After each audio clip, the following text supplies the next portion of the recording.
तो जो risk taker थे वो सब सर्वाइव नहीं करते, मतलब सर्वाइवल जो fittest in the sense who did not took much risk, जो रिस्क नहीं लिया वही बचा।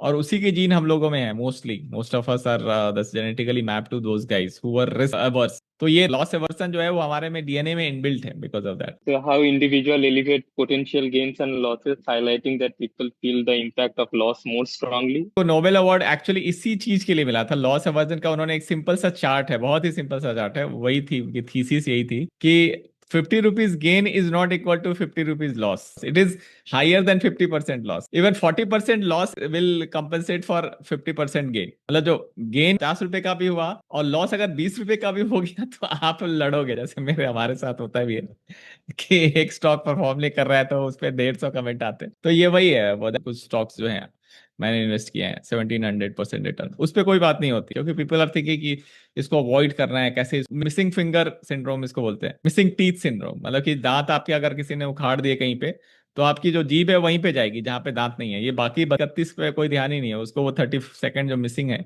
उसी पे ध्यान जाएगा। लॉस को लोग ज्यादा इंपॉर्टेंस देते हैं, 100 रुपए का लॉस और 100 रुपए के विन में इवन 50 रुपए का loss is equivalent to 100 rupees win, that is prospect theory. तो वही उसी लॉस के को अवॉइड करने के लिए दे गेट फोमोड, मिसिंग आउट का जो फोमो आता है वो सुपर रिएक्शन में कन्वर्ट होता है किसी भी प्राइस पे, by at any price, that is deplorable super reaction. कि लोग बोलते हैं अरे यार नहीं मिल रहा है, सब लोग खरीद रहे हैं, खरीद लो। बहुत बार होता है कि 100 रुपए पे किसी ने बताया, दोस्त ने या किसी ने रिपोर्ट आपने 100 रुपए पे पढ़ी, तब तो ध्यान नहीं दिया, वो अगले सेशन में 120 हो गया, सब अब सारा ध्यान वो 120 पे ही है कि अरे अब उसमें मैं 100 पे खरीदना था तो तब तो खरीदा नहीं, अब से सुपर रिएक्शन कर रहे हो।